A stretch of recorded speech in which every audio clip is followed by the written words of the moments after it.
Good morning, friend. Sorry about that getting cut off the last time. And if you're just watching right now, I know that some of you said, but preacher just cut off. I understand that. Sorry about that. My internet connection wasn't the greatest. I'm glad you're here this morning, April 1st, and April Fool's Day. And the fool has said in his heart, there is no God.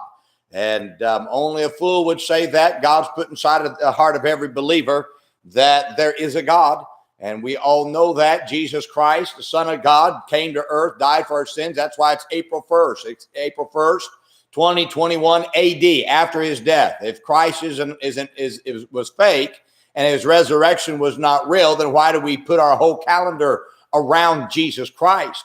And but I would encourage you. Now, as I said before, I got cut off. I'd like to encourage everybody who watches this. Would you share this YouTube video with others and my channel with others, as I do this every day? I'd certainly would love for this to get around where we can get the truth out.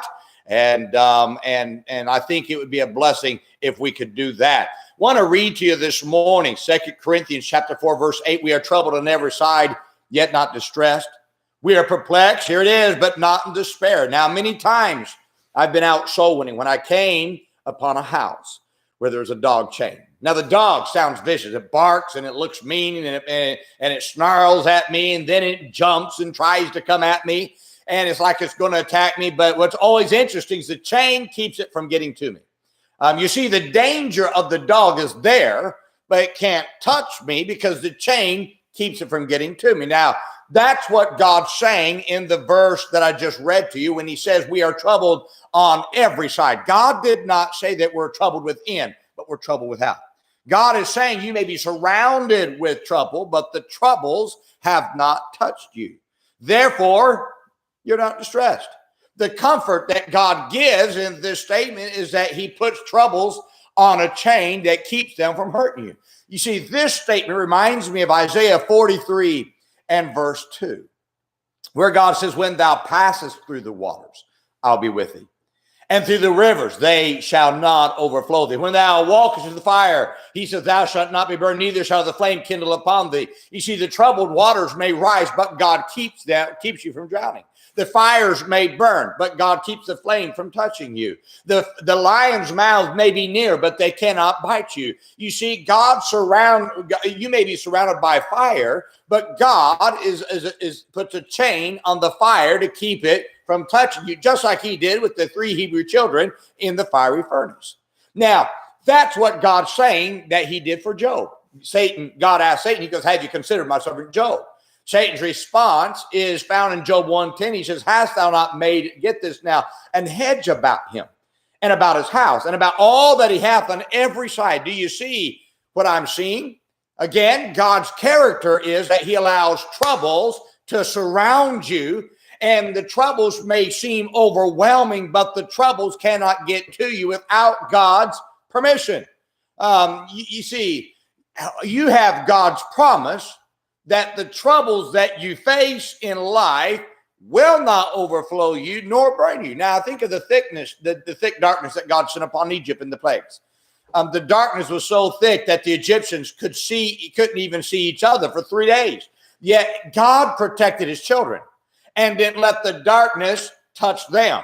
Exodus 10:23 says, but all the children of Israel had light in their dwellings. Now, this was while Egypt was in darkness. You see, darkness surrounded God's people, but it didn't touch them. And you see, they could see the darkness. It was there, but they were still in the light. Now, my friend, that's God's character.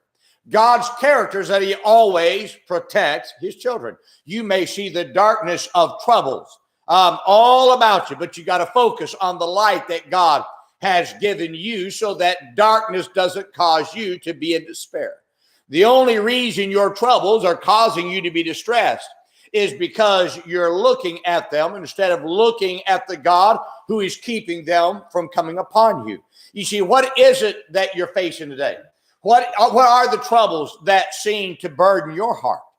Now, you can let these troubles distress you and cause you to become overwhelmed, or you can look at God's promise of protection and realize that God will never allow anything to overwhelm you.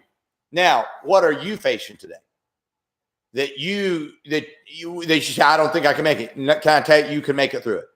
God's character doesn't change with your problems. Just because your problems doesn't mean that they change. You may be surrounded by troubles, but they're on the chain.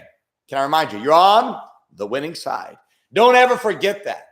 Hey, with God's help, you can make it. And I promise you today, God can help you if you just keep on going, my friend. Hey, remember today, be good to everybody. Everybody's having a tough time. Hey, I want to give a shout out to the Farrs over in Pennsylvania and my good friend, the Biters, who I know they've been watching. I just found out this morning you've been watching this. Shout out to you and appreciate you folks and your stand for the old paths all these years. Keep on standing, my friends. Sure do miss seeing you like we used to see each other. And keep up the great work over there. Be good to everybody, my friends. And go tell somebody about Jesus today. There's someone on the way to hell needs to get saved. Let them know Christ is the hope. You have a great day today and see what you can do to tell somebody about Christ. See you on tomorrow. Have a great day.